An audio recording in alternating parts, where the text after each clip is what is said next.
Brahmacaloka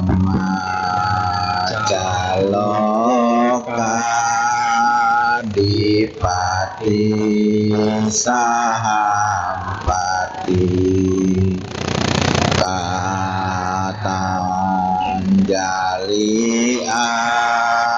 Diwara Ayatata Santi Dasata Paraja Kajatika Desetudamang Anukamping panjang. Brahma Sahampati, penguasa dunia ini, beranjali dan memohon. Terdapat makhluk-makhluk yang memiliki sedikit abu di mata mereka. Ajarkanlah Dhamma demi kasih sayang kepada mereka.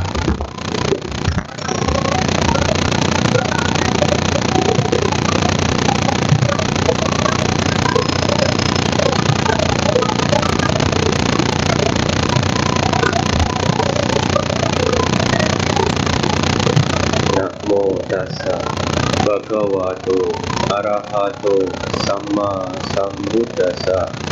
Namo tassa bhagavato arahato samma sambuddhassa. Namo tassa bhagavato arahato samma sambuddhassa. Terpujilah Sang Bhagawa yang Maha Suci, yang telah mencapai pencerahan sempurna.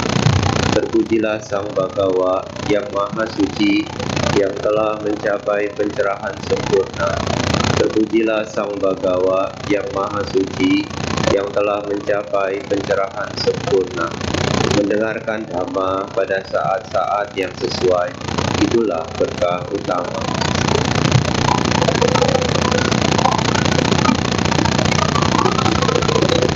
Bapak Ibu, saudara-saudari Dhamma semuanya, selamat pagi, Sukihotu, Namo Buddhaya. Pagi hari ini kita bertemu kembali ya. Semuanya dalam keadaan sehat kan? Sehat, bahagia ya. Bahagia kan? Bahagia, bagus lah. Ya, Ibu Bapak, saudara-saudari Dhamma, ya pagi hari ini Bante akan sharing Dhamma sedikit ya. Semoga ini bisa bermanfaat buat Ibu Bapak semua. Ya Ibu Bapak, saudara-saudari Dhamma, di dunia ini ada dua macam penderitaan. Penderitaan secara fisik dan penderitaan secara batin. Kita ini sejak lahir ya akan mengalami dua macam penderitaan ini. Penderitaan fisik dan penderitaan batin. Penderitaan fisik itu seperti apa sih? Penderitaan fisik ya seperti ya rasa sakit ya, rasa sakit fisik yang kita alami, baik itu karena kena penyakit ya, penyakit yang ringan sampai penyakit yang berat.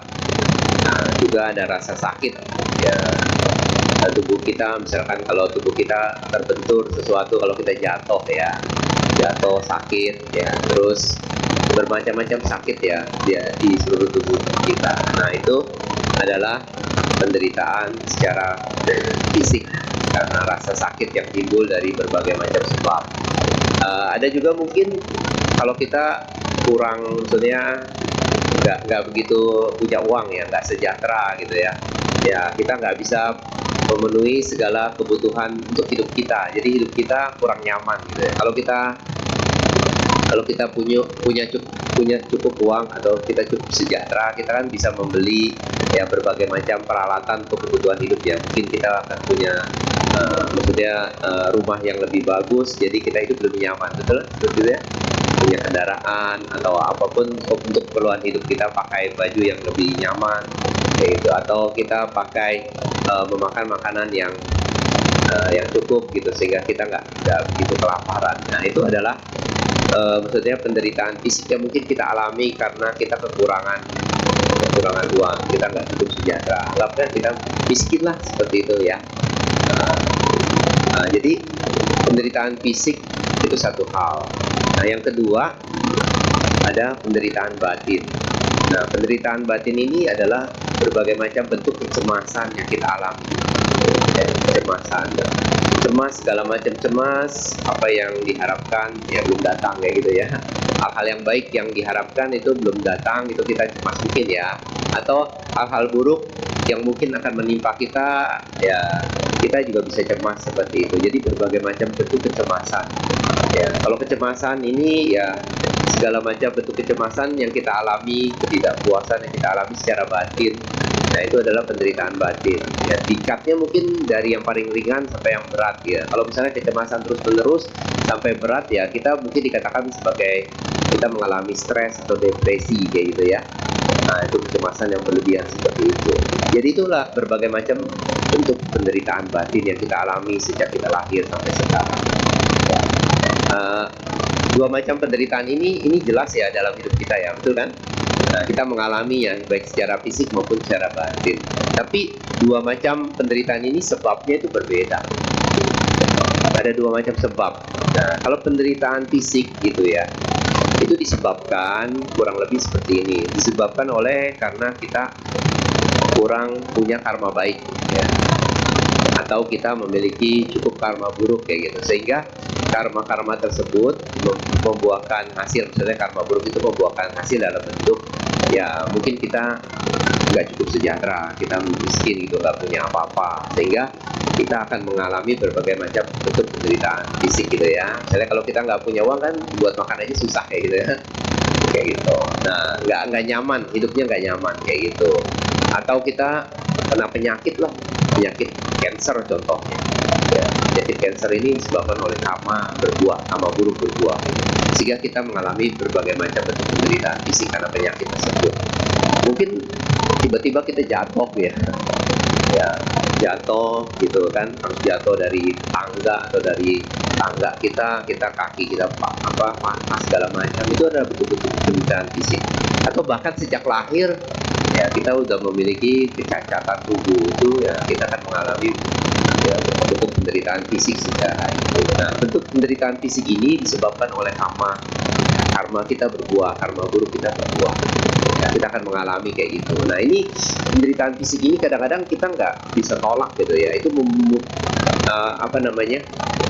bagian dari perjalanan hidup kita gitu. Kita harus mengalami berbagai macam bentuk penderitaan fisik seperti itu. Bahkan Sang Buddha sendiri mengalami berbagai macam bentuk penderitaan fisik, seperti contohnya sakit ya, ketika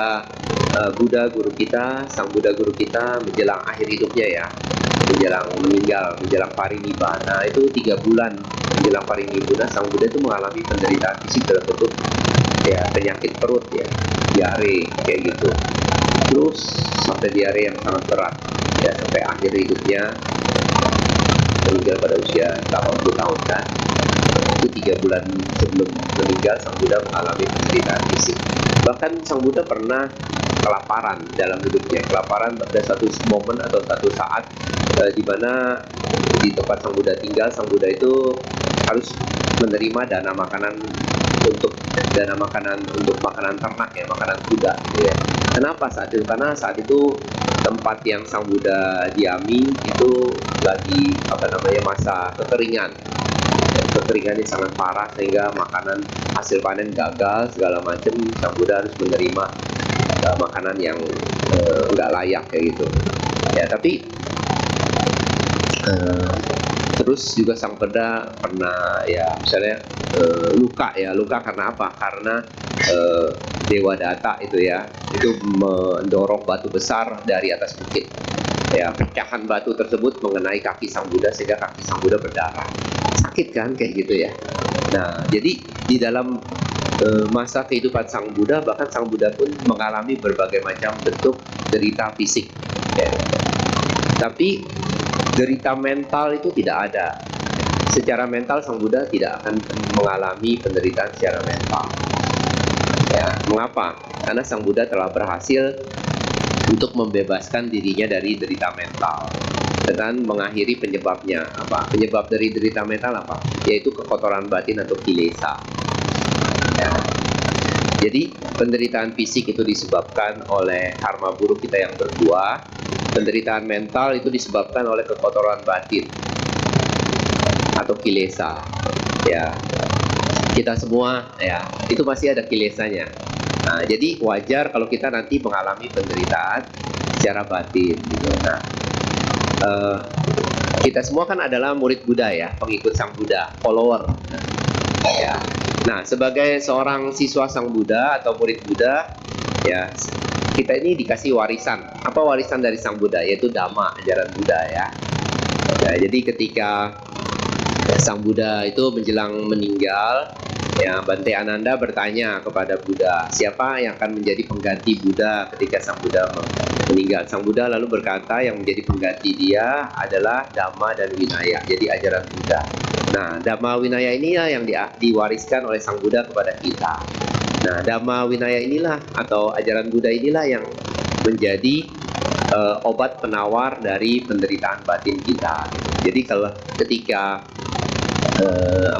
ketika nanti kita cukup untuk mendapatkan ajaran Buddha, ya menerapkannya dalam hidup kita, maka nanti lambat laut penderitaan batin kita itu akan berkurang gitu ya, akan tertekan penderitaan batin itu ya kayak gitu. Jadi sampai suatu saat habis gitu, penderitaan batin itu lenyap secara total ketika kekotoran batin yang disebut kilesa itu lenyap ya. Ketika kita mencapai pencerahan seperti yang dicapai oleh Buddha sendiri di bawah pohon Bodhi ya, di bawah pohon Bodhi kayak gitu. Jadi nah inilah inilah makna atau manfaat terbesar dari ajaran Buddha, yaitu Dhamma. Ya mungkin kita semua sejak kecil gitu ya mengenal ajaran Buddha. Mungkin ada yang dari kecil mengenal ajaran Buddha, ada nggak? Ada juga ya. Wah bagus ya. Tapi kita kadang-kadang nggak tahu sebetulnya apa sih manfaat terbesar dari ajaran Buddha. Apa gunanya ajaran Buddha buat hidup kita gitu. Nah, hari ini Bante kasih tahu, yaitu sebetulnya ajaran manfaat terbesar dari ajaran Buddha adalah untuk mengurangi penderitaan batin kita ya, sampai benar-benar lenyap atau total lenyap. Ketika penderitaan batin itu lenyap ya, kita disebut menjadi seorang yang sempurna gitu ya, seseorang yang menjadi golongan makhluk kita itu berubah dari Putujana ke Arya kayak gitu. Nah, jadi mereka yang telah berhasil mencapai kesucian, yaitu Arya Pugala, itu adalah orang-orang yang berhasil telah melenyapkan seluruh kekotoran batin mereka kayak gitu. Bisa dimengerti ya? Oh, bagus kayak gitu. Jadi Bante hari ini cuma menekankan bahwa sebetulnya apa sih peranan dari ajaran Buddha itu, Dhamma, yang disebut Dhamma, peranannya untuk apa? Ya, kita kan mengikuti Dhamma ya, berusaha mempraktekkan Dhamma. Terus gunanya buat apa Dhamma ini? Ya gunanya, sekali lagi Bante katakan, itu untuk ya mengikis penderitaan batin kita, bukan untuk penderitaan fisik kita. Benar-benar untuk penderitaan batin kita.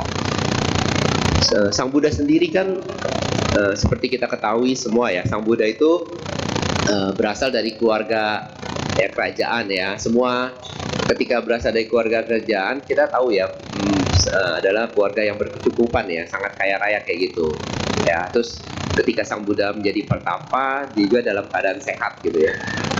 Jadi sebetulnya Sang Buddha meninggalkan itu semua, keluarga, istana, keluarga ya, meninggalkan maksudnya usia muda beliau, meninggalkan kesehatan beliau yang sangat sehat untuk menempuh kehidupan sebagai petapa. Untuk apa sih? Untuk mendapatkan Dhamma, ajaran Buddha ya. Nah, Dhamma ini adalah mengakhiri kekotoran batin. Ya, mengakhiri. Ketika kekotoran batin diakhiri, maka penderitaan batin juga berakhir seperti itu. Nah, kita semua kan masih merasakan penderitaan batin, betul nggak? Ketika kita maksudnya tidak mendapatkan apa yang kita inginkan, kan kita kecewa kayak gitu, betul ya? Atau kita bertemu dengan hal-hal yang kita tidak suka, kita juga nggak puas kan, ya? Betul ya? Bahkan ada satu orang seorang guru besar ya, yang namanya Achan Sumedo, mungkin Bapak Ibu kenal ya. Dia adalah kepala wihara di Inggris gitu ya. Beliau pernah mengatakan dia akan merasa tidak puas dimanapun beliau berada. Kenapa bisa? Karena ketika beliau kehilangan sati ya, atau momen kewaspadaan diri atau sati, bahasa palingnya sati atau kewaspadaan atau mindful atau awareness ya. Ketika kehilangan sati di tempat yang paling menyenangkan pun, sekalipun di tempat yang paling menyenangkan, maka akan merasa tidak puas. Ya, kayak gitu. Kenapa? Karena kehilangan dhamma ajaran Buddha. Di saat kita tidak menerapkan ajaran Buddha, maka kekotoran batin hadir. Akibatnya apa? Kita tidak puas. Tidak puas ketika kita berada di tempat yang menyenangkan sekalipun. Misalkan contoh kita pergi jalan-jalan. Jalan-jalan kemana ibu bapak pernah pergi jalan-jalan paling dekat kemana? Sini, paling ke puncak ya, kayak gitu ya. Lihat pemandangannya indah gitu kan. Berapa lama kita bisa tahan di sana? Ya, mungkin beberapa saat doang kan, mungkin berapa jam gitu ya. Lebih dari itu kita udah mulai bosen ya, nggak puas seperti itu, kayak gitu. Nah demikian pula gitu, ketika ya dhamma nggak muncul di hati kita, hati kita mulai merasa nggak puas, mulai merasa menderita kayak gitu, ya. Ya seperti itu, hidup kita memang seperti itu. Jadi penderitaan batin seperti itu. Nah, dimanapun kita berada, kemanapun kita pergi, dengan siapapun, kita nggak akan merasa puas. Kenapa? Karena memang kekotoran batin atau kilesa masih ada di dalam diri kita. Dan sebagai akibatnya, ya keadaan-keadaan ketidakpuasan seperti itu, keadaan-keadaan misalnya kecemasan, kekecewaan, dan berbagai macam lainnya itu bisa hadir. Ya, hadir. Ketika hadir, apa yang harus dilakukan? Nah, ini di sini letak dhamma ajaran Buddha. Ketika kita menerapkan dhamma dalam batin kita, maka ya kekecewaan itu akan memudar gitu ya. Ketidakpuasan itu akan lenyap. Ya, saat itu ya, ketika sati atau kewaspadaan berkembang dalam diri kita, dimanapun kita berada, ya kita akan menyadari keadaan batin kita seperti apa, kayak gitu ya. Mungkin pada saat awalnya kita nggak sadar, mungkin kita cemas gitu misalnya. Terus ketika sati hadir, maka kecemasan itu berangsur-angsur akan memudar dan lenyap, digantikan oleh kewaspadaan. Seperti itu. Nah, praktek dhamma seperti itu ya. Nah, itulah dimana dhamma itu berperan dalam hidup kita, ajaran Buddha. Mungkin kita semua ya sejak lama mengenal ajaran Buddha itu nggak tahu di mana fungsi dhamma itu buat apa gitu. Kita belajar itu buat apa, betul kan? Kira-kira belum tahu kan? Nah, disinilah letak dhamma itu bergunanya di sini gitu. Ya, jadi keunggulan dhamma ajaran Buddha yang kita yakini itu letaknya di situ. Ya, kegunaannya, manfaat terbesarnya.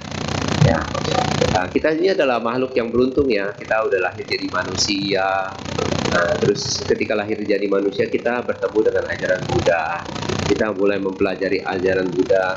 Nah, jadi letak dari manfaat dari ajaran Buddha adalah seperti itu ya, untuk menekan penderitaan batin kita gitu ya. Mereka yang nggak punya dhamma di hatinya, maka penderitaan batinnya makin besar gitu ya. Terlepas mereka semua ya berasal dari lingkungan, berasal dari backgroundnya seperti apa, kaya, miskin, kayak gitu ya. Sukses atau nggak sukses ya, tapi penderitaan batin itu ada ya. Bahkan ketika kita lahir jadi dewa pun penderitaan batin itu akan mengikuti ya. Bukan berarti nanti kita lahir jadi dewa kita nggak menderita. Ya betul, kita nggak akan menderita secara fisik gitu ya. Ya, jadi ketika seorang dewa itu misalnya contohnya hidupnya itu, selama hidupnya penderitaan fisik itu hampir tidak ada. Tidak ada sekalipun penderitaan fisik. Jadi ketika kita lahir dewa, apa yang terjadi? Kita lahir secara spontan. Ya, kita tidak seperti bayi lagi ya, langsung besar gitu ya. Untuk yang wanita mungkin kira-kira berusia 16 tahun dan sepanjang hidupnya ya seperti itu, 16 tahun. Yang pria mungkin mungkin sekitar umur 20 tahun. Jadi sepanjang hidupnya seperti itu ya. Dan umur dewa juga lama. Dan selama kita jadi dewa nggak akan kena penyakit, nggak ada penyakit sekalipun penyakit pilek gitu, penyakit flu gitu. Kalau kita kan mungkin ya yang sehat-sehatnya mungkin setahun sekali kan kena penyakit ya, pas musim hujan gitu kan, kayak gitu. Nah, jadi bahkan seorang dewa nggak akan kena penyakit selama hidupnya. Nah, kayak gitu. Bahkan penyakit yang ringan, hidupnya nyaman gitu, karena lingkungannya nyaman gitu. Ketika dewa makan, kalau kita makan kan makanan sisa ya, ada sisanya gitu kan, kita harus buang kotoran gitu. Tapi dewa tuh makan makanan nggak bersisa, minum juga seperti itu ya. nggak akan ada sisanya, habis diserap oleh tubuh. Dan seorang dewa tuh nggak perlu mencari pekerjaan untuk makan kayak gitu ya. Jadi makanan sudah tersedia ketika seorang dewa memikirkannya. Jadi cuma berpikir aja makanan tuh datang gitu ya. Seperti zaman kita sekarang kan kita pesan gitu ya, soalnya dia datang kayak gitu. Nah seperti itu, jadi hidup sangat mudah, sangat nyaman. Nah kehidupan sangat nyaman, tapi bukan berarti penderitaan batin itu nggak ada gitu ya. Karena kekotoran batin masih ada gitu ya. Jadi selama kekotoran batin masih ada, penderitaan batin itu masih ada. Bahkan dewa juga seperti itu ya. Ya dulu ada kisah seorang biku itu meninggal saat meditasi. Terus saat meditasi dia lahir di alam dewa. Waktu dia dilahir di alam dewa, apa yang terjadi? Dia tuh nggak sadar dia udah meninggal terus lahir di alam dewa. Lalu teman-temannya menunjukkan dia bahwa dia tuh sudah meninggal, sudah tiba-tiba bukan seorang manusia lagi, seorang dewa. Ya, tapi dia nggak percaya. Lalu teman-temannya di alam dewa itu menunjukkan, memberi dia cermin gitu ya. Dia melihat, oh iya benar, penampilannya udah berubah kayak gitu. Ya, dia memiliki tubuh dewa, bukan tubuh manusia, bukan tubuh biku juga. Ya, tubuh dewa kayak gitu. Ya, apa yang terjadi ya? Begitulah kelahiran sebagai dewa. Jadi seperti kita tiba-tiba lahir memiliki tubuh yang baru, ya, memiliki pakaian yang baru, memiliki rumah yang baru kayak gitu. Ya, rumah yang besar, sana yang baru kayak gitu. Ya kan? Tapi batin kita sama nggak? Hampir sama kayak gitu. Nggak beda jauh ya sekarang. Ya. Jadi seperti kita juga nanti kalau ketika kita meninggal, perubahan terbesar apa yang terjadi dalam diri kita? Tubuh kita ya udah nggak kuat lagi, akhirnya udah rusak gitu ya, udah akhirnya mengalami ya harus meninggal kayak gitu. Tapi batin kita gimana? Batin kita akan lahir kembali lahir kembali ya. Kalau menjadi dewa, apakah ingatan kita itu hilang? Enggak, dia juga seorang dewa itu masih mengingat lah ya kehidupan yang lampau, karena baru saja terjadi ya kan. Seperti kita kan baru saja terjadi, mungkin masih ingat ya kayak gitu. Nah, jadi keadaan batin itu nggak begitu beda jauh ya. Demikian pula kita, kalau kita ingin melahir sebagai dewa, kita harus meningkatkan kualitas batin kita ya. Nanti ketika tubuh kita hancur, nanti karena kualitas batin kita ada kualitas batin dewa, nanti secara otomatis kita akan memiliki tubuh dewa ya, karena kualitas batinnya sudah naik seperti itu ya. Ya, demikian pula kalau kualitas batin kita turun, apa yang terjadi ketika tubuh kita hancur ya, kita akan menjadi makhluk seperti kualitas batin kita. Misalnya turun jadi makhluk peta gitu kan ya. Makhluk peta adalah kualitas batinnya penuh keserakahan kayak gitu ya. Jadi nanti kita akan turun seperti makhluk peta. Kita lahir menjadi makhluk peta itu kelahirannya spontan ya, lahir langsung membesar kayak gitu ya, seperti sulap, seperti sihir. Tiba-tiba tubuh kita itu rusak, hancur, terurai seperti biasa menjadi jenazah. Lalu batin kita ya ada di tempat yang baru dengan tubuh yang baru kayak gitu.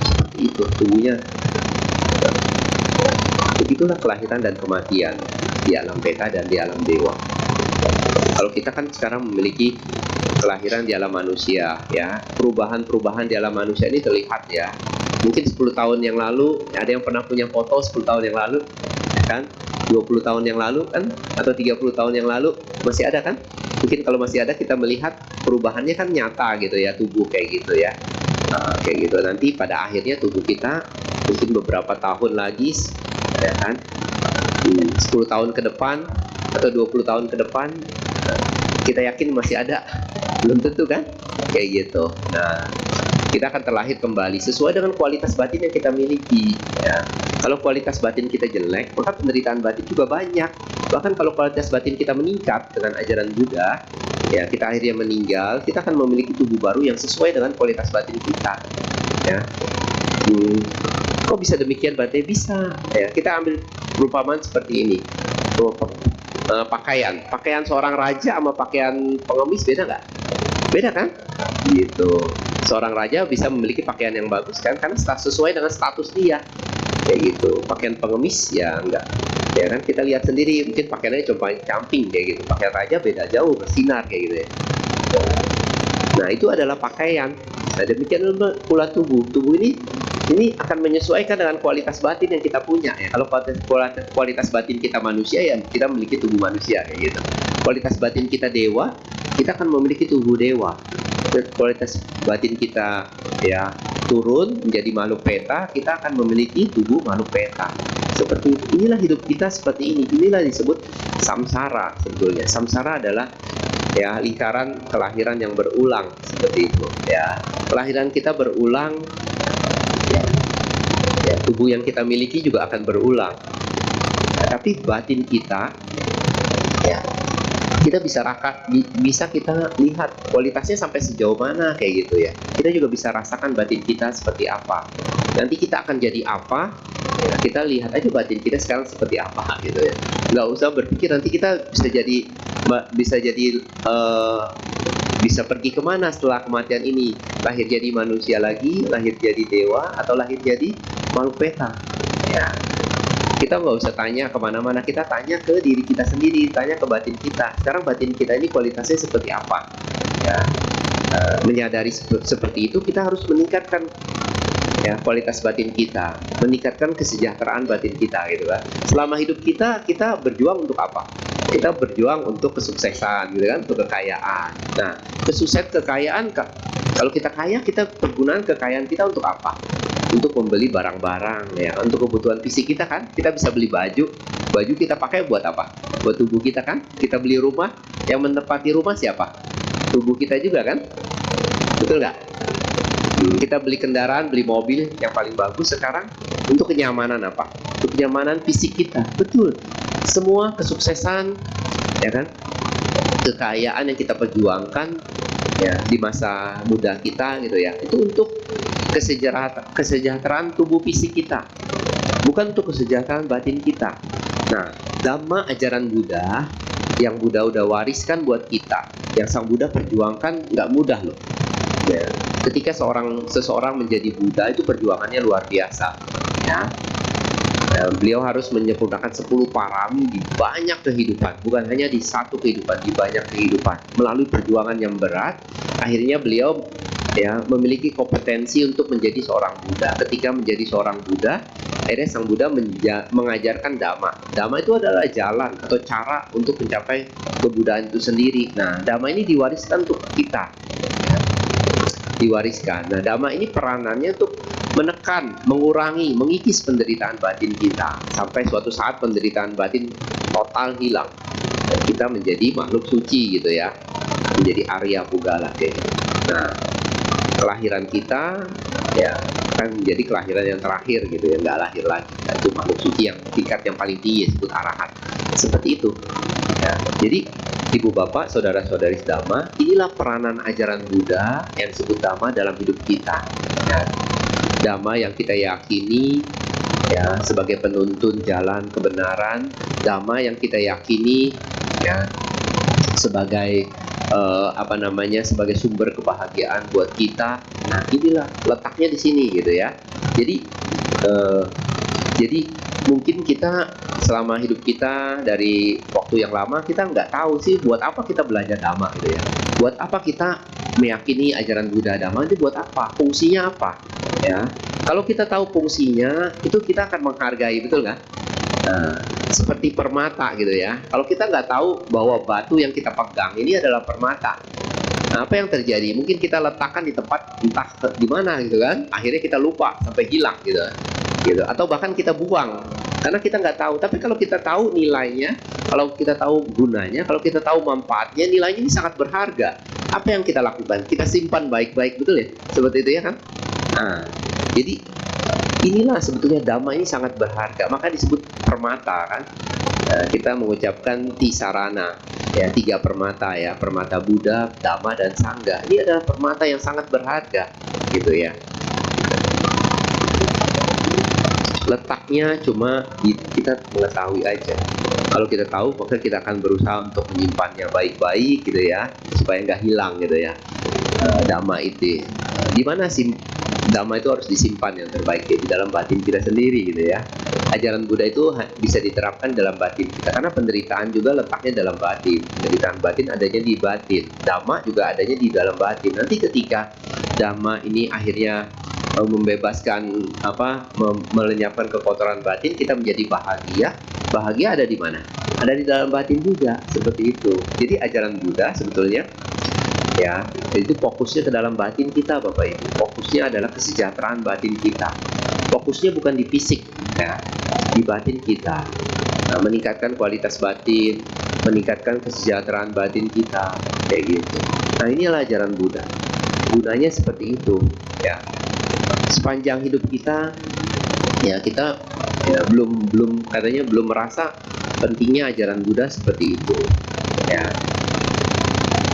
Ajaran Buddha ini sangat penting, sangat berguna, bermanfaat buat hidup kita. Nilai dari Dhamma itu di situ, di dalam batin kita. Ya. Mereka yang maksudnya tahu manfaat Dhamma, ya, manfaat Dhamma yang Dhamma ini bermanfaat. Ketika mereka misalkan memuja Buddha, nah di belakang kita ini ada patung Buddha kan? Patung Buddha ini sangat indah, ya, sangat megah. Kita menghormat patung Buddha, ya, memberikan puja kepada patung Buddha. Patung Buddha ini cuma simbol kepada Buddha. Artinya ketika kita memuja patung, artinya memuja simbol Buddha, ya, seakan-akan Buddha itu hadir sendiri, ya, di depan kita memuja. Bukan karena kita takut gitu ya. Ya, bukan karena kita kalau saya nanti puja Buddha gitu, namaskara sama Buddha, nanti kita dapat karma baik gitu ya. Bukan karena itu, tapi karena kita benar-benar berterima kasih kepada Buddha karena Sang Buddha telah memberi manfaat, ya. Kehadiran beliau maksudnya melalui Dhamma beliau memberikan manfaat yang besar buat hidup kita. Sehingga ketika kita menghormat Buddha itu seperti rasa terima kasih yang kita ungkapkan kepada Sang Buddha, kayak gitu. Bukan karena kita takut nanti dihukum kalau kita nggak menghormat, ya. Nah, seperti itu. Bukan karena kita pengen pahala yang besar, kayak gitu, ya. Nah, pahala atau kebajikan yang kita lakukan seperti berdana gitu ya, itu akan memberikan hasil dalam bentuk kesejahteraan fisik, ya. Mungkin karena kita sering rajin berdana, kita kaya gitu ya. Kita banyak uang. Karena kita kaya, kita bisa memiliki semua fasilitas untuk hidup sehingga hidup kita menjadi nyaman. Tetapi batin kita belum tentu nyaman, Bapak Ibu. Nah, batin itu agak nyaman kalau ada Dhamma di dalam hatinya, kayak gitu, ya. Bisa dipahami nggak?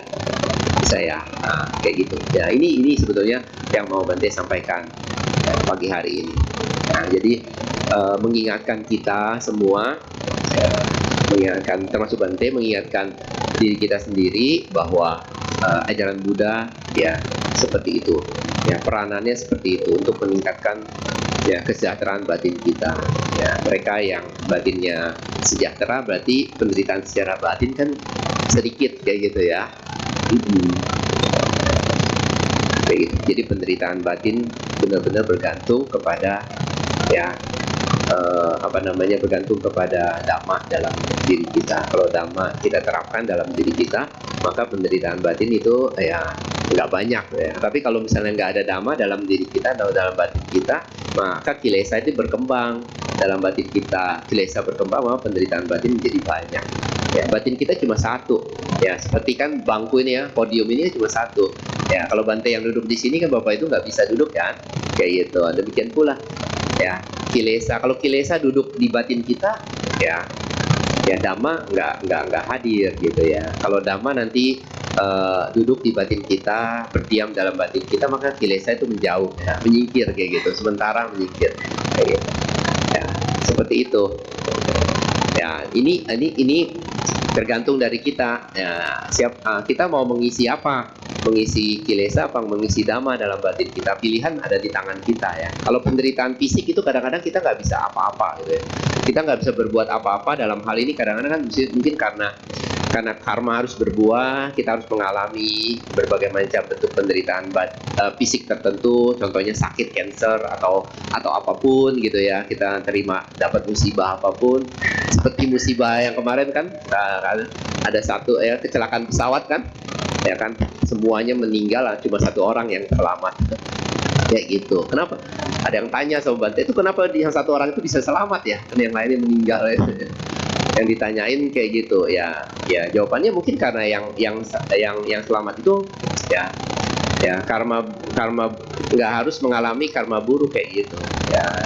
Karma buruknya memang belum waktunya untuk sampai pada dia, makanya dia nggak harus mengalami kayak gitu. mengalami penderitaan karena maksudnya kebakar dalam pesawat kayak gitu kan. Nah, seperti itu. Demikian pula ya, penderitaan secara fisik yang kita alami itu kita kadang-kadang nggak bisa berbuat apa-apa gitu ya, nggak bisa berbuat banyak gitu ya. Kita bisa berbuat sedikit untuk menguranginya. Tapi kalau penderitaan batin betul-betul itu bergantung pada pilihan kita, benar-benar bergantung pada usaha kita ya, bergantung pada semangat kita ya, bergantung pada ajaran Sang Buddha, bergantung pada Dhamma. Ketika Dhamma hadir dalam batin kita, maka penderitaan itu akan menyingkir gitu ya, karena sebabnya itu akan menyingkir secara sementara ya. Nanti dia datang, kalau kita lengah lagi, nanti dia datang lagi kayak gitu ya. Seperti itu Bapak Ibu semua, itulah hidup kita kurang lebih seperti itu ya. Jadi di sini kita melihat peranan dari ajaran Buddha itu begitu besar dalam hidup kita. Kita harus tahu, kita harus mengerti dengan baik, dengan jelas Dhamma yang diajarkan oleh Buddha ya kepada kita ya. Ini manfaatnya letaknya di situ, letak manfaatnya dan fungsinya di situ ya, untuk dalam hidup kita.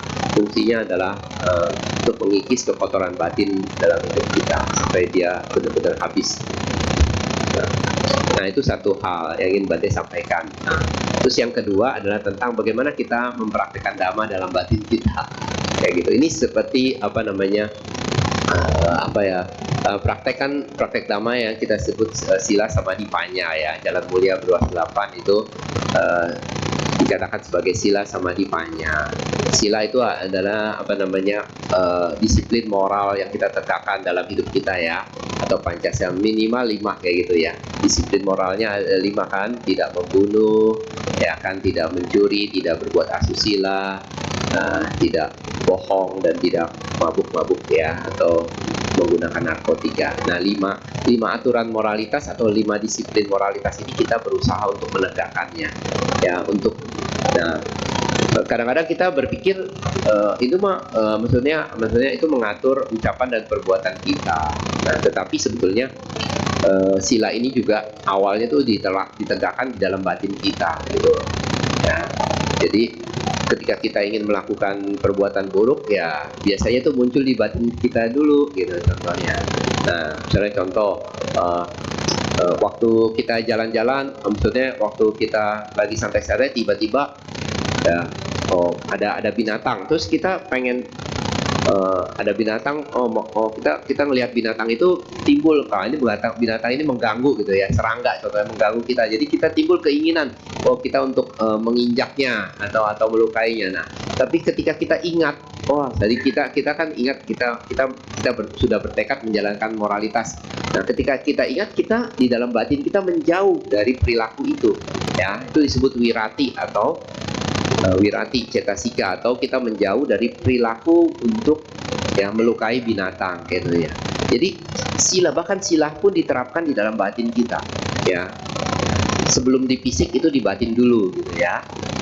Jadi fisik itu cuma kepanjangan tangan dari batin kita. Ketika batin kita menyetujui untuk melakukannya, maka fisik kita melakukannya kayak gitu. Kalau batin kita nggak mau, maka fisik juga nggak akan melakukannya ya. Nah, jadi penerapan sila itu juga sebetulnya di dalam batin. Nah, samadhi juga di dalam, samadhi dan panya juga di dalam batin. Ya, samadhi dan panya, samadhi itu artinya ketenangan batin. Kalau panya adalah kebijaksanaan. Jadi Bapak Ibu, bagaimana caranya kita melatih meditasi atau yang sering dikatakan meditasi? Ya. Kemarin Bante baru ketemu ya Lumpo Cawa ya. Beliau adalah salah satu guru besar meditasi gitu. Bagaimana beliau mengajarkan meditasi? Kurang lebih seperti ini ya. Meditasi yang beliau ajarkan adalah meditasi samatha dan vipassana ya. Samatha itu tujuannya untuk membuat batin tenang ya. Objeknya bisa apapun ya, apakah itu napas atau meta atau apapun ya, yang biasa digunakan napas ya, napas. Jadi napas itu adalah napas masuk dan napas keluar. Nah, napas masuk ketika meditasi duduk ya, biasa menggunakan napas masuk dan napas keluar. Napas masuk kita menggunakan parikama budo. Parikama budo itu seperti labeling. Jadi ketika masuk bud, keluar do, budo seperti itu. Ya, tujuannya buat apa? Tujuannya ini untuk membuat batin kita batin kita tuh diam, batin kita itu nggak ngelayap ya, bahasanya kayak gitu, nggak ngelayap, nggak berhayal gitu. Tapi biasanya memang batin kita tuh pengennya berhayal kemana-mana, betul ya? Ya, waktu kita duduk sebentar ya batin kita udah mikirin kerjaan, mikirin keluarga, mikirin apapun. Ya, lalu kita sadarin lagi, kita balik lagi, ke napas budo. Nah, seperti itu. Nah, ketika kita meditasi kita menggunakan disebut sati. Sati adalah kewaspadaan. Nah, sati ini paling penting Bapak Ibu. Dalam meditasi satu alat yang digunakan adalah sati. Sati ini membuat batin itu nggak ngelayap gitu ya. Ketika ada sati, batin nggak ngelayap, batin itu menjadi waspada. Batin sadar apa yang terjadi gitu ya. Sadar kayak gitu. Nah, penerapan sati ini. Nah, jadi sati parikama budo atau labeling budo itu supaya sati itu terus-terus hadir kayak gitu. Ketika sati hadir dalam batin kita, maka batin itu nggak akan pergi kemanapun. Batin akan senang di objeknya. Batin itu berada di objeknya kayak gitu, nggak akan pergi. Nah, ketika batin cukup lama berada di objeknya, maka samadhi akan muncul gitu. Ketenangan akan muncul kayak gitu.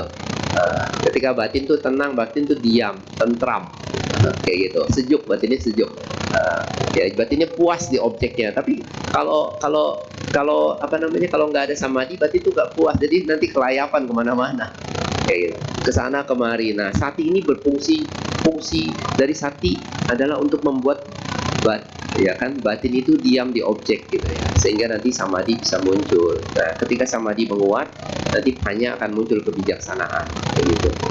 Nah, ketika panya muncul akan fungsi dari panya itu, dia akan berfungsinya seperti apa? Fungsinya untuk melihat, ya kan? Melihat objek yang diamati itu ya, karakteristiknya melihat lebih jauh, lebih ke dalam. Ya, ternyata objek yang diamati itu anicca, dukkha, dan anatta kayak gitu.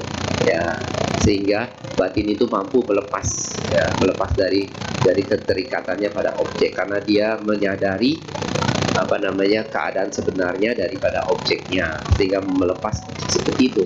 Jadi meditasi ya, tujuannya untuk melepas keterikatan kita terhadap apa yang menjadi kita terikat padanya. Ya. Jadi Bapak Ibu, pertama-tama kita tenangkan batin kita dengan menggunakan napas masuk dan napas keluar dengan bantuan ya parikama budo itu budo. Masuk budo gitu. Terus waktu batin nanti pergi kelayapan, kita tarik lagi, pergi lagi, tarik lagi, pergi ke sana, kita tarik, pergi kemari, tarik, terus lama-lama gitu. Mungkin berulang-ulang kali ya, seperti itu. Nah, itu meditasi duduk. Waktu meditasi jalan seperti apa? Waktu meditasi jalan kita berjalan kurang lebih seperti ini ya, mungkin sekitar 15 meter bolak-balik ya. Kaki kanan kita sebut bud, kaki kiri itu budo.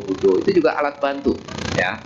Kalau tanpa sebut juga nggak apa-apa. Jadi objeknya cuma gerakan kaki ya, kanan kiri itu boleh juga. Yang penting melatih batin kita supaya batin kita itu nggak pergi kemana-mana, ada di objek kayak gitu ya, nggak kelayapan. Kalau dia kelayapan nanti sati bawa balik lagi, kalau pergi lagi bawa balik lagi, terus kayak gitu. Jadi objek meditasi adalah tempat kita kerja gitu ya. Sati adalah alat bantu kita ya. Terus nanti samadhi juga seperti alat bantu kita. Panya juga merupakan alat ya, fungsinya macam-macam. Sati berfungsi sebagai apa, samadhi fungsinya seperti apa, panya berfungsi seperti apa. Nah, terus ada wirya, fungsinya energi, memberikan tenaga buat kita. Terus ada sada itu keyakinan. Sada itu fungsinya adalah kita mau ya, kita yakin kita bisa melakukan ini gitu ya, sehingga ketika ada sada nanti wirya, semangat muncul. Ketika ada semangat, sati bisa muncul, sati punya tenaga untuk melakukannya. Nanti lambat laun samadhi muncul, dan terakhir panya muncul kayak gitu. Nah, itu waktu meditasi jalan seperti itu. Kita kita mengaplikasikan langkah kaki kita, waktu kanan but, kiri do, budo, budo, terus begitu ya. Selain duduk dan jalan, apa yang kita lakukan? Ya, kita kan pergi kemana-mana ya, pergi pindah patah contohnya. Kalau Bante kan mungkin pergi pindah patah pagi-pagi. Terus kalau misalkan nanti makan, minum, atau pergi jalan ke sana kemari, apa yang dilakukan? Kita juga tetap menjaga kewaspadaan kita, menjaga sati kita. Dengan cara apa? Dengan labeling bantuan parikama budo. Waktu kita pergi kemana-mana, kita dalam hati menyebut budo, budo, budo. Tujuannya seperti apa? Tujuannya untuk menjaga kewaspadaan. Ya, hadir terus-menerus, menjaga sati hadir terus-menerus dalam batin kita. Apa yang terjadi kalau kita lengah? Kita kilesa datang batin kita, datang kita jadi nggak puas, bahkan di tempat yang paling nyaman pun ya, kalau kilesa hadir batin kita menjadi gelisah, menjadi cemas gitu ya, menjadi nggak puas seperti itu. Tapi kalau kita menghadirkan sati setiap saat, kewaspadaan setiap saat, maka ya batin akan mampu dijaga ya. Jadi sati itu fungsinya tuh menjaga batin, supaya batin itu ya kan ada di objeknya, nggak pergi kemana-mana, nggak berkeliaran kemana-mana, maksudnya nggak bergerak semaunya gitu. Biasanya seperti itu, batin kita bergerak semau dia gitu ya. Sekarang kita waspadai supaya batin itu diarahkan ke objek. Terus, sepanjang hari seperti itu. Nanti ketika latihan kita udah cukup lama gitu ya, nanti batin kita akan memiliki kewaspadaan yang cukup dimanapun kita pergi, ya, kemanapun kita berada, ya, kita punya kewaspadaan, kita punya sati di situ, ya. Sehingga apa yang terjadi? Nanti batin kita itu nggak mengalami berbagai macam bentuk penderitaan batin. Seperti itu ya, seperti kecemasan, ya, kecewa, ketakutan. Tapi kalau kita nggak hadirkan sati, ya, batin nanti kilesa hadir. Sebagai akibatnya apa? Kita menjadi nggak puas, walaupun kita sedang berada di tempat yang sangat menyenangkan sekalipun gitu. Atau kita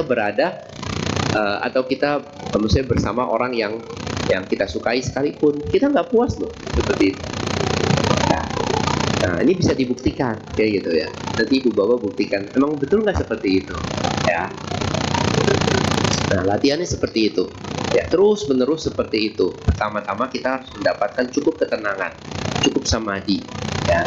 Sampai ketika samadhi kita udah cukup, nanti kita level naik ke meditasi vipassana. Nah, meditasi vipassana itu ya, itu menggunakan panya sebagai alat ya, panya. Jadi melihat objek. Nanti gunanya panya apa? Dia melihat objek yang diamati oleh panya itu atau ditembus oleh panya itu, ya objeknya akan terlihat ya, terurai ya, terlihat sebenarnya sebagai anicca dukkha anatta kayak gitu. Ketika panya nggak muncul, maka nggak akan bisa kayak gitu ya. Ya, anicca nggak bisa kita lihat gitu ya. Maksudnya lihatnya bukan pakai mata, dari lihatnya pakai batin ya, seperti itu. Itu fungsi dari panya gitu. Kurang lebih seperti itu ya. Jadi pertama-tama kita harus mendapatkan cukup ketenangan. Nah, kalau di dalam maksudnya teknik meditasi Lumpo, biasanya meditasi vipassana itu meditasi vipassana kan objeknya batin dan jasmani ya. Waktu menggunakan jasmani itu menggunakan 32 bagian tubuh ya. Jadi tubuh kita ini ada 32 bagian tubuh ya, itu diurai gitu. Tujuannya untuk melihat apa ya? Melihat bahwa di dalam tubuh ini ya nggak patut untuk kita miliki ya. Ya, untuk kita miliki, kita anggap sebagai diri kita, atau kita sebagai aku, diriku, atau milikku, seperti itu ya. Nah, kayak gitu. Tujuannya seperti mengajarkan batin kita bahwa tubuh ini bukan milik kita ya. Nah, itu 32 bagian tubuh ya. Jadi sebetulnya ketika panya muncul, maka panya bisa menguraikan mengajarkan kepada batin bahwa tubuh yang terdiri dari 32 bagian ini bukan milik kita kayak gitu ya. Sebelumnya kita salah mengerti, salah menilai ya, kita memiliki pandangan salah ya, bahwa tubuh adalah milik kita, bahwa tubuh adalah diri kita, bahwa aku adalah tubuh adalah diriku ya. tubuh adalah milikku, seperti itu. Itulah pandangan-pandangan salah yang dimiliki batin. Nah, nanti dengan hadirnya kebijaksanaan, maka kebijaksanaan akan bisa mengusir ya pandangan-pandangan salah yang kita miliki kayak gitu. Ya, dalam batin kita itulah meditasi vipassana seperti itu. Ya, kalau untuk tubuh menggunakan 32 bagian tubuh. Nah, 32 bagian tubuh itu bisa digunakan sebagai objek meditasi samatha maupun vipassana. Demikian pula napas masuk dan napas keluar. Cuma di dalam teknik Lumpo dikatakan bahwa napas masuk dan napas keluar itu digunakan sebagai objek meditasi samatha, sedangkan 32 bagian tubuh digunakan sebagai objek meditasi vipassana. Ya, itu untuk tubuh. Untuk batin dia menggunakan sisanya, yaitu ya menggunakan batin itu sendiri yang terdiri dari perasaan yang ada dalam batin yang disebut kai wedana nupassana, ya kan, atau ada cita nupassana dan dhamma nupassana, yaitu batin itu sendiri ya. Kayak gitu. Jadi menggunakan tubuh dan batin sebagai objek ya, gitu. Nah, kurang lebih seperti itu. Jadi tujuannya meditasi vipassana itu ya menghadirkan panya. Nanti panya itu berfungsi untuk melihat keadaan batin dan tubuh yang sebenarnya gitu ya.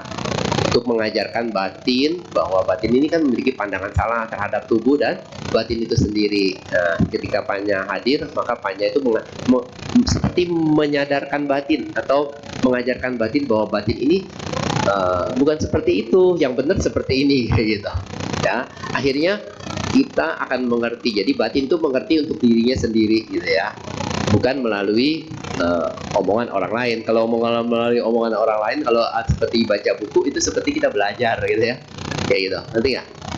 Seperti kita belajar, tapi kalau ini kita seperti membuktikannya sendiri, kita mempunyai pengalaman sendiri kayak. Nah, itulah meditasi samatha dan vipassana, kurang lebih seperti itu ya. Jadi akhirnya Bante maksudnya akhirnya kesimpulannya seperti ini. Nah, jadi kesejahteraan batin dalam hidup itu adalah yang penting ya. Dhamma, ajaran Buddha, itu adalah sumber dari kesejahteraan batin kita ya. Sebagai siswa Sang Buddha ya, sudah sepatutnya kita untuk meningkatkan kesejahteraan batin kita melalui ajaran Buddha. Ya, ini yang bisa Bante sampaikan. Ya, sekali lagi Bante mengucapkan terima kasih atas perhatiannya. Semoga ini bermanfaat buat kehidupan kita semua ya. Ya, Bante berharap kita semua maju dalam Dhamma, ajaran Sang Buddha, sampai kita berhasil mencapai pembebasan dari batin ya, melenyapkan semua kilesa ya, mencapai kebahagiaan yang tertinggi yang disebut nibbana. Ya, sadhu. Ya, terima kasih semuanya.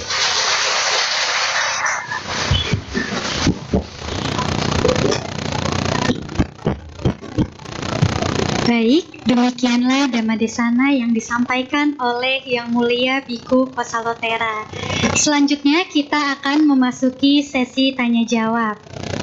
Kami membuka pertanyaan secara lisan dan juga melalui WhatsApp. Bagi yang ingin bertanya secara lisan, boleh angkat tangan dan maju ke depan. Sedangkan bagi yang ingin bertanya melalui WhatsApp, dapat menghubungi admin VPDS pada nomor 08119921 098. Silakan dikirimkan pertanyaannya di nomor tersebut. Nanti pertanyaannya akan saya bacakan. Sambil menunggu pertanyaan masuk, marilah kita menyanyikan satu buah lagu bersama-sama. Kepada petugas dipersilakan.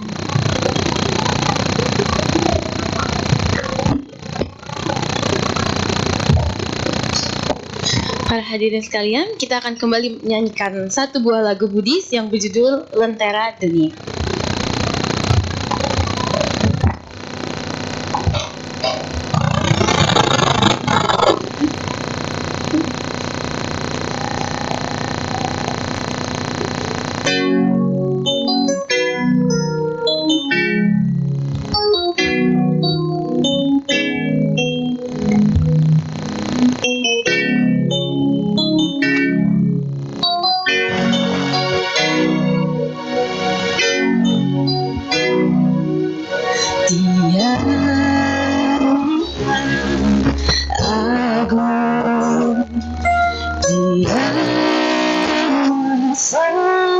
sana. Dia kita kehilangan.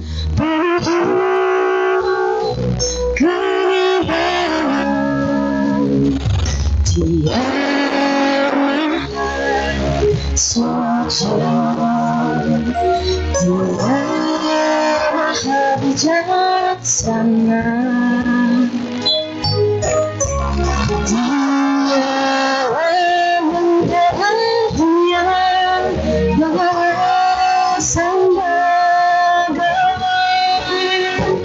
Mari kita mengikuti jalannya, jadikanlah lentera di hati.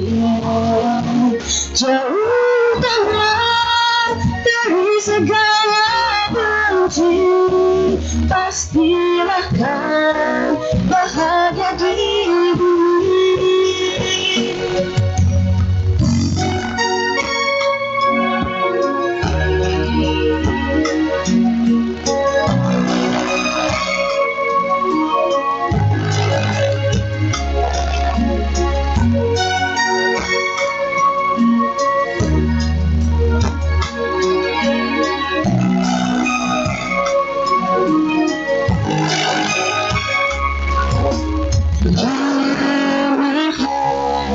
Suci, Dia maha bijaksana.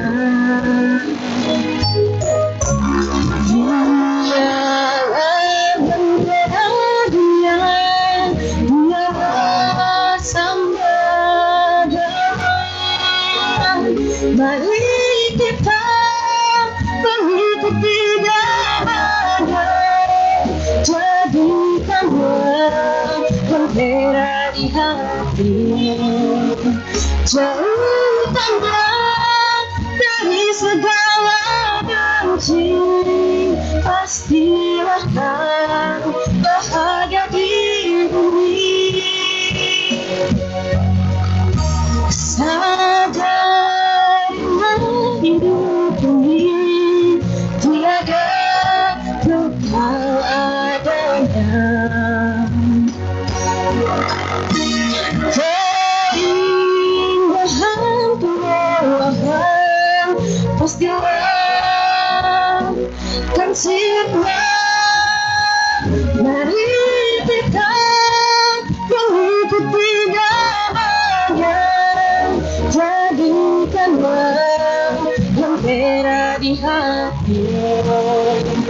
Jauhkanlah dari segala benci, pastilah kan bahagia di bumi. Mari kita mengikuti jalannya, jadikanlah lentera di hati. Jauhkanlah dari segala benci, pastilah kan bahagia di bumi. Terima kasih.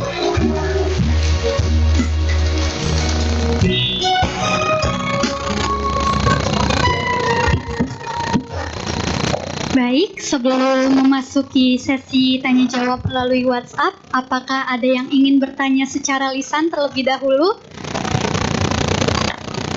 Ya, boleh, silakan.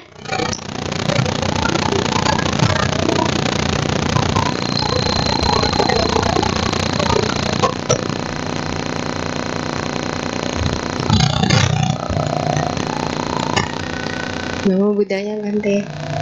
Saya Yeing. Mau bertanya. Bante bilang kita harus meningkatkan kewaspadaan. Jadi kilesa bisa kita kurangi. Untuk meningkatkan kewaspadaan kita harus sebaiknya meditasi. Bagaimana dengan orang yang tidak berniat untuk bermeditasi?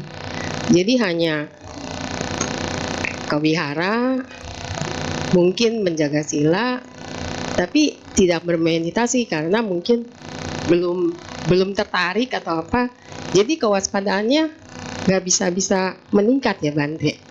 Terima kasih Bante.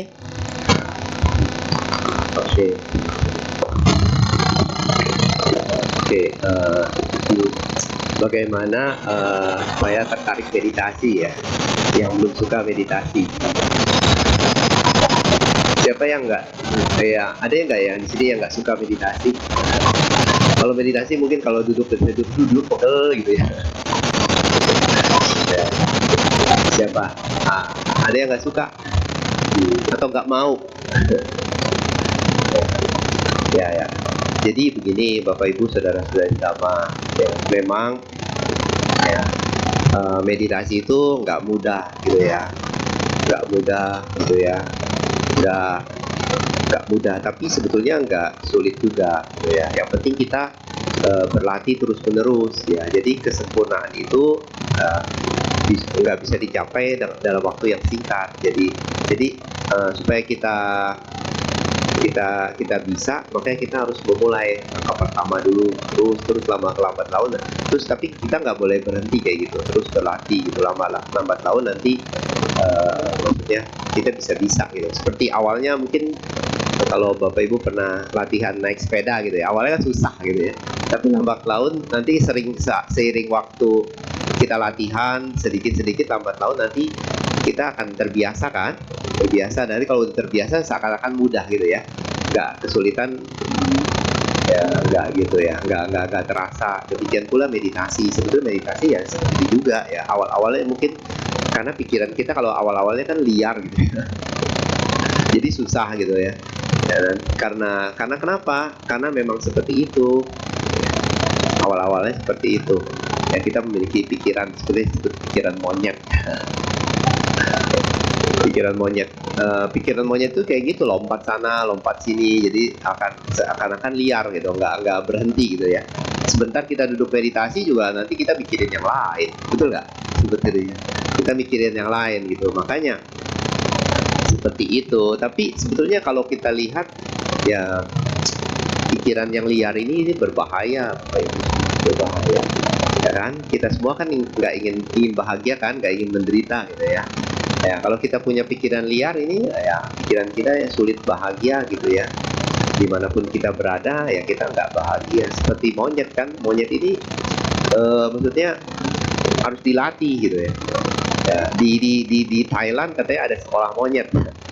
Terus sekolah monyetnya mesti dilatih memetik pohon kelapa, buah kelapa gitu ya. Dia tahu loh mana kelapa yang udah matang belum, karena dilatih beberapa bulan, nanti bisa ya kan, bisa jadi pemetik kelapa yang unggul gitu ya, kayak gitu. Tapi kalau nggak dilatih bisa nggak bisa gitu ya, kayak gitu. Nah, demikian pula pikiran kita kalau nggak dilatih nggak akan ada banyak gunanya gitu, nggak akan bawa manfaat yang besar. Itu membawa ya kan kekacauan di mana-mana gitu ya, ketidakpuasan di mana-mana. Di rumah kita nggak puas sama orang rumah ya, di kantor kita nggak puas sama kerjaan kita, betul kan? Nanti kita pergi ke teman-teman juga nggak puas. Jadi kenapa bisa begitu? Karena memang batin kita itu seperti itu, batinnya liar lah, seperti monkey mind katanya. Makanya perlu dilatih. Ya mungkin awalnya ya bukannya sulit, sebetulnya awalnya doang. Nanti ketika kita udah lama-lama, kita udah menjadi terbiasa, kita makin mengenal sifat-sifat dari batin kita seperti apa. Jadi latihan meditasi itu seperti mengenal diri kita sendiri kok, kayak gitu, mengenal diri sendiri. Kayak gitu. Memang awalnya sulit. Nah, jadi buat Bapak Ibu yang maksudnya pengen meditasi atau nggak mau meditasi, itu kalau menurut Bante sayang ya, karena ajaran Buddha itu fokusnya benar-benar di pikiran, untuk kesejahteraan pikiran, bukan di tempat lain gitu ya. Ya, selama hidup kita udah maksudnya berjuang untuk ya kesejahteraan secara fisik gitu, tapi kita belum cukup berjuang untuk kesejahteraan secara batin gitu. Ya ini waktunya buat kita semua, karena yang diwariskan Sang Buddha juga sebetulnya dhamma untuk kesejahteraan batin kita, bukan untuk fisik ya. Kayak gitu, karena kesejahteraan batin ini akan dibawa dimanapun kita pergi gitu kan. Tadi Bante udah menjelaskan cukup panjang lebar sebetulnya, ya kan. Tergantung dari kualitas batin kita. Kita ingin menjadi dewa juga, kita tingkatin kualitas batin dewa juga. Nanti tubuh fisik kita hancur, nanti secara otomatis kita akan memiliki tubuh dewa. Bukan cuma kita berharap semoga kita lahir jadi dewa nanti ya, lahir di surga jadi dewa. Cuma harapan doang nggak bisa Bapak Ibu. Ya, kita harus berjuang ya, untuk meningkatkan kualitas batin kita. Nanti kalau kita udah punya kualitas batin dewa, ya kita nggak usah berharap juga dia muncul sendiri gitu ya. Karena ini merupakan hukum sebab akibat, ya. Bukan karena keinginan kita mau jadi apa. Karena hukumnya sebab akibat seperti itu. Ya, kita buat sebabnya dulu. Ya, ketika kita buat sebabnya, nanti akibatnya akan menyusul. Itu udah pasti, nggak usah diharapin. Kayak gitu ya. Nah, demikian pula meditasi ini adalah sebetulnya langkah yang cerdas gitu ya. Ini adalah sebetulnya suatu yang memang betul-betul perlu gitu ya. Gitu. Sebetulnya kalau meditasi itu kan, kalau bahasa itunya kan apa namanya, bahasa Pali disebut cita bawana atau pengembangan batin kayak gitu. Jadi memang udah fokus pengembangan batin ini dikembangkan, karena memang batin ini bisa dikembangkan gitu. Seperti itu ya. Kalau kesejahteraan fisik itu ya, itu memang itu ada batas waktunya. Contoh kita menderita secara fisik, sakit kan? Itu kan kita nggak sering-sering kan menderita secara fisik ya, sakit itu. Sakit, ada yang sakit tiap hari nggak? Nggak ada ya, sakit tiap hari. Yang sebulan sekali nggak ada juga kan? Ya minimal mungkin setahun sekali ya. Bante juga kadang-kadang sakit setahun sekali gitu. Terus Bante pikir juga nanti pas musim-musim hujan, menjelang musim hujan ya nanti sakit flu kayak gitu ya. Kalau itu yang sakit ringan gitu. Tapi kalau penderitaan batin ini setiap saat loh. Selama nggak puas ini setiap saat gitu ya. Mungkin setiap hari, setiap detik, bahkan bisa muncul. Ketika kilesa muncul ya kita nggak puas ya terhadap apapun gitu. Nah, makanya ini pentingnya ya meditasi di situ ya. Ketika kita melatih meditasi, artinya kita melatih batin kita ya. Melatih batin kita ada 2 tahap latihan batin. Tadi membuat batin kita tenang. Nah, ketika kita punya cukup ketenangan, maka dikatakan kita melatih meditasi ketenangan atau samatha. Nanti ada yang tahap kedua, itu meditasi vipassana, itu membuat batin kita itu ya mengerti dengan sendirinya. Mengerti dengan sendirinya bahwa batin ini, bahwa bukan cuma fisik ya. Kalau fisik itu ada, misalnya fisik itu nggak indah ya kan, nggak kekal ya kan, nggak bahagia dan tidak ada intinya. Kalau batin cuma 3, yaitu tidak kekal, tidak bahagia, dan tiada inti. Kalau untuk fisik ada 4 kayak gitu ya. Nah itu supaya batin itu diajarkan seperti itu. Sebelumnya kita tertipu sama batin kita sendiri, kita tertipu sama diri kita sendiri. Nah meditasi vipassana itu sebetulnya nanti mengajarkan kita, batin kita, bahwa kita sebelumnya tertipu loh kayak gitu. Dan kenyataannya seperti itu, bahwa batin ini tidak indah ya, tidak bahagia dan tidak ada intinya. Kalau untuk fisik ya tidak, untuk fisik itu tidak indah, tidak bahagia, tidak kekal, dan tidak ada inti. Untuk batin ada 3 ya, tidak kekal, tidak bahagia, dan tidak ada intinya kayak gitu. Bahwa batin itu anicca, dukkha, anatta. Kalau untuk fisik itu anicca, dukkha, anatta, dan asubha, tidak indah kayak gitu. Jadi nanti lambat laun ketika panya muncul, nanti panya akan mempunyai fungsi untuk ya menembus keadaan batin dan jasmani. Ternyata keadaannya seperti itu. Ketika panya hadir, maka batin mengerti untuk dirinya sendiri bahwa keadaannya seperti itu, maka dia tidak melekat lagi kayak gitu ya. Seperti ada perumpamaan seperti ini kalau dulu di buku-buku, seperti Acaca mengajarkan seperti ini perumpamaan, bagaimana batin itu bisa mengerti untuk dirinya sendiri, akhirnya tidak melekat. Perumpamaannya seperti ini katanya. Dulu karena katanya ada ibu-ibu pergi ke pasar. Waktu pergi ke pasar, di tengah jalan dia dikata-katain katanya, dikatain. Cuma dia kesel banget sih dia menengok ke belakang, yang kata ini udah lari gitu, nggak ada gitu ya. Terus akhirnya sampai di pasarnya masih kesel. Terus berapa hari kemudian dia juga ketemu teman-temannya, dia bilang, wah waktu di pasar itu dia ketemu orang katanya ngata-ngatain dia. Terus kamu tahu siapa sih? Saya mau cari orangnya, kesel banget gitu kan. Nah, lalu temennya suatu saat temennya bilang katanya, kamu tahu nggak? Waktu itu kamu di pasar siapa yang ngata-ngatain kamu? Oh nggak tahu. Kamu tahu siapa? Itu ternyata katanya itu dia orang gila. Nah, waktu kita tahu yang ngata-ngatain orang gila, kekesalan kita hilang nggak? Hilang saat itu, ya betul nggak? Hilang, betul kan? Nah, ini perumpamaan yang jelas ketika kita menyadari dengan sendiri bahwa batin ini anicca, dukkha, anatta, bahwa tubuh ini anicca, dukkha, anatta, asubha, maka kemelekatan terhadap tubuh dan batin ini menjadi lenyap, menjadi hilang begitu saja ketika kita mengetahuinya. Ya nggak usah diberitahu. Kalau diberitahu itu seperti kita belajar, ya belajar mendengar dari guru atau membaca dari buku dhamma, itu disebut belajar. Nah, ketika meditasi ini berusaha membuktikan sendiri, ya. Ketika membuktikan sendiri, ya batin menyadari sendiri dengan sendirinya, sehingga dia kemelekatan terlepas pada saat batin tahu. Tadinya dia mempunyai pandangan yang keliru, pandangan salah. Ya, ketika dia menyadari keadaan sebenarnya, pandangannya menjadi benar gitu ya. Pandangannya berubah menjadi pandangan benar dan batinnya tidak melekat. Makanya melepaskan, orang bilang sering kita melepas ya, let go. Melepas dalam batin itu nggak mudah seperti itu, nggak bisa terjadi secara otomatis seperti apa yang kita harapin, ya. Gitu. Kemelekatan terbesar kita kepada siapa? Ya kepada diri kita sendiri, kepada batin dan jasmani kita. Nah, itu meditasi seperti itu, ya. Jadi ya kita bukannya harus mau gitu ya, harus mau meditasi gitu ya, karena bukannya harus mau. Jadi sebetulnya ya memang ini sesuatu yang sangat berguna buat kita. Ya, kalau kita tahu meditasi berguna, pasti kita mau ya, nggak usah diharapin. Jadi kita Bante cuma hanya mengatakan manfaat-manfaatnya gitu, kerugian-kerugiannya. Kalau batin kita nggak terlatih, kalau batin kita terlatih, manfaatnya buat apa? Nah, mendengar ini pasti kita mau kan, melatih batin kita kan. Walaupun di awal sulit, nanti lambat laun menjadi biasa. Kalau udah biasa kan menjadi mudah kan. Ya, ada istilah bisa karena biasa ya kan.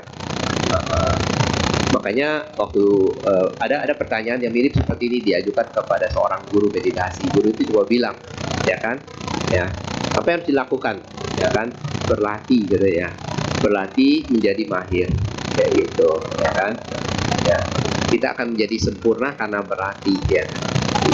Ya, itu jawaban dari Bante. Semoga bisa dimengerti ya. Terima kasih. Ada yang lain ingin bertanya? Baik, saya izin untuk membacakan pertanyaan yang melalui WhatsApp. Ada 2 pertanyaan yang masuk. Untuk pertanyaan pertama terdapat 2 poin. Poin pertama, apakah batin sama dengan jiwa atau berbeda? Poin kedua, bagaimana mengubah want menjadi need, ingin menjadi butuh. Terima kasih Bante. Oke, pertanyaan pertama, batin sama jiwa ya. Sebenarnya batin itu adalah, maksudnya kan tubuh kita, diri kita terbagi 2, ada secara fisik dan secara batin. Nah, batin ini adalah sesuatu yang disebut nama dhamma. Kalau fisik disebut rupa dhamma gitu ya. Nama dhamma ini, batin ini memang maksudnya bukannya materi, dia batin gitu. Ini nggak kerasa gitu ya. Kalau fisik itu kan ada bentuknya, ada warnanya kayak gitu ya. Kalau batin ini nggak seperti itu, tapi kita bisa rasakan dalam diri kita masing-masing kayak gitu ya. Jadi batin ini ada berproses gitu ya, berproses. Nah, proses dari batin itu melibatkan banyak sekali komponen batin ya. Banyak komponen batin gitu, sehingga ketika kita tidak masing-masing komponen batin ini memiliki fungsi yang berbeda ya. Ketika batin ini berproses dengan berbagai macam komponennya, dengan berbagai macam fungsi dari komponennya ini, maka dikatakan kita menjadi menjadi seperti ini gitu ya. Nah, maksudnya menjadi ada gitu, terlihat nyata gitu. Kadang-kadang kita itu nggak maksudnya kekeliruan kita tentang proses batin inilah sebetulnya yang menyebabkan berbagai macam pandangan salah itu muncul. Nah, salah satu pandangan salah itu tentang keberadaan jiwa gitu ya. Keberadaan jiwa inilah sebenarnya jiwa itu tidak ada, tidak ditemukan, namanya doang ada gitu ya. Tetapi dalam prosesnya itu yang disebut jiwa atau roh gitu ya, itu nggak ada, itu bagian dari maksudnya batin itu sendiri yang berproses sehingga muncul pandangan-pandangan salah yang ada di dalam ya masyarakat kita tentang keberadaan dari jiwa, keberadaan dari roh atau inti diri. Makanya dalam meditasi tadi vipassana itu nanti kita akan melihat ya proses batin dan jasmani itu sehingga kita akan menyadari berbagai macam pandangan salah yang keliru yang ada gitu. Nah, itu aja ya untuk tadi maksudnya keinginan dan kebutuhan ya. Ingin dan butuh, katanya keinginan itu katanya seperti ember bocor gitu ya. Tahu ember bocor, jadi ada ember bawahnya itu bocor ya, dimasukin ke air nggak ada puasnya gitu. Selalu nggak akan penuh kan, betul nggak?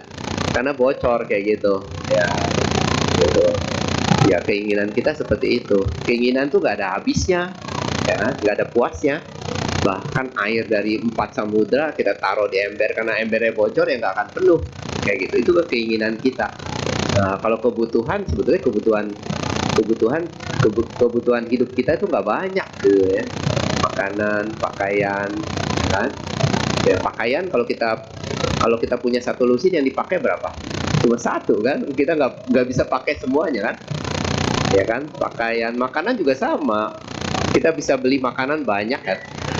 Kalau di warung Padang makanan dikasih kan banyak kayak gitu ya. Tapi kita makan cuma 1, 2, nggak banyak kan? Kayak gitu. Seperti kebutuhan tuh sedikit ya. Kebutuhan itu sedikit sekali gitu. Tapi keinginan tidak ada batas. Kayak gitu. Itu jawaban Bante ya. Baik, untuk pertanyaan yang terakhir saya izin bacakan Bante. Nama budaya Bante, apakah samatha bhawana dan vipassana bhawana itu bisa dipraktikkan secara bersamaan? Terima kasih Bante. Oh iya, bisa. Bisa dipraktekkan secara bersamaan atau dipraktekkan samatha dulu untuk lalu vipassana ya kan, atau dipraktekkan vipassana dulu atau samatha kayak gitu, atau dipraktekkan bersama-sama. Itu ada sutanya kayak gitu. Sutanya ya dulu sutanya ini terjadi waktu Bante Ananda ditanyakan kepada Bante Ananda yang bercerita. Waktu itu Sang Buddha udah nggak ada, udah tiada. Bante Ananda bercerita bahwa mereka yang mencapai kesempurnaan atau kesucian itu biasanya mempraktikkan meditasi dengan cara katanya samatha dulu baru vipassana. Ada yang vipassana dulu baru samatha, ada yang bersama-sama, dan ada yang cara keempat. Cara keempat ini maksudnya spesial gitu. Spesial itu ada peristiwa tertentu ya disebut, lalu tiba-tiba pikiran menjadi tenang dan akhirnya mencapai pembebasan kayak gitu. Nah, jadi bisa dipraktekkan bersama-sama. Tapi yang penting sebetulnya tahu dulu caranya gitu. Tadi Bante udah jelasin cara prakteknya 2 macam itu, kira-kira ngerti gak? Ya, jadi samatha itu untuk memperoleh ketenangan ya, untuk memperoleh ketenangan batin. Vipassana itu untuk memperoleh, maksudnya batin itu tahu keadaan dirinya sendiri, bahwa batin itu dicengkram oleh anicca, dukkha, dan jadi kalau meditasi kan contohnya ini ada objek meditasi. Nah, objek meditasi itu seperti tempat kerja. Kalau istilah di dalam Dhamma disebut kamathana, artinya tempat kerja objek meditasi. Nah, batin itu maksudnya yang kerja ya, tapi batin itu kan nggak sendiri. Jadi batin itu ada banyak komponen batinnya gitu ya kan, ada banyak komponennya, jadi bukannya satu. Jadi kalau kita sebut batin itu cuman seluruh komponen, jadi secara keseluruhan kita sebut batin. Tapi kalau kita mau pisah itu banyak komponennya. Nah, di dalam meditasi ada 5 komponen penting yang kita pakai untuk untuk meneliti batin gitu ya. 5 komponen ini disebut sada, ya, wirya, sati, samadhi, dan panya. 5 komponen ini. Nah, itu 5 komponen ini memiliki fungsi yang berbeda-beda kayak gitu ya. Sebagai contoh, sati. Berarti kasih contoh. Sati itu membuat batin ini nggak kelayapan. Batin ini ada di tempat gitu ya. Kayak gitu, dia membantu batin tetap fokus di objeknya, ya, tetap ada di objeknya, batin nggak kelayapan. Kalau kelayapan nanti ada dengan adanya sati dia balikin lagi ke objek, kelayapan lagi balikin ke objek lagi, gitu terus menjaga. Nah, sama ketika nanti satinya itu dijaga terus menerus, nanti lambat laun satinya itu menjadi konsisten, menjadi kontinu, terus ada terus sepanjang hari gitu ya. Nah, ketika satinya udah menguat, ada terus sepanjang hari, nanti samadhi akan muncul. Nah, samadhi itu membuat itu batin menjadi sejuk, ya, menjadi damai, menjadi tenang, nggak bergejolak, kayak gitu ya, nggak bergejolak, menjadi tenang, menjadi bahagia, gitu. Nah, menjadi tenang seperti itu. Nah, nanti ketika samadhinya udah cukup kuat, nanti panya muncul. Nah, panya muncul dia akan menembus objeknya, melihat dengan dirinya sendiri bahwa objeknya ini ternyata asubha, anicca, ya kan, dukkha, anatta gitu. Jadi batin itu menyadari dan melalui pengalamannya sendiri bahwa ternyata seperti itu. Nah, tadi sebelumnya nggak berpikir seperti itu, sebelumnya berpikir mempunyai pandangan salah bahwa di dalam batin ini ada jiwanya gitu ya, batin ini bahagia, batin ini akal gitu, batin ini ada jiwa kayak gitu. Tadi melalui pengalamannya sendiri ya, batin membuktikan gitu. Ketika itu maka kemelekatan terhadap tubuh dan fisik ya, tubuh dan batin itu menjadi lenyap seperti itu ya. Jadi itulah fungsi dari kebijaksanaan. Jadi objek meditasi ya itu cuma tempat kerja ya. Jadi sati, samadhi, panya, sada, wirya, atau sada, wirya, sati, samadhi, panya itu seperti alat-alat yang digunakan untuk bekerja. Nah, nanti hasilnya apa? Hasilnya batin ini akan mengalami ketenangan. Maka ketika batin tenang maka disebut samatha. Ketika batin ini mengerti bahwa tadinya tertipu, sekarang dia nggak tertipu lagi, mengerti ya, itu disebut vipassana. Batin menjadi cerdas, menjadi pintar untuk dirinya sendiri kayak gitu ya. Seperti itu. Nah, itu meditasi kurang lebih seperti itu, dan itu yang penting gitu ya. Apakah ini dipraktekkan satu-satu bersamaan? Nah, boleh-boleh aja ya. Terima kasih. Itu jawaban Bante. Baik, selesai sudah sesi tanya jawab pada hari ini. Kami segenap keluarga PPDS dan umat yang telah hadir mengucapkan terima kasih kepada Yang Mulia Biku Kosalotera atas waktu dan kesempatannya dalam membabarkan Dhamma pada hari ini. Baik, umat dipersilakan untuk berdiri dan bersikap anjali karena Yang Mulia Biku akan meninggalkan Dhammasala. Ya, oke. Terima kasih semuanya ya. Sampai ketemu lagi. Semoga semuanya sehat, bahagia. Sampai Sata Bhavantu Sukhita.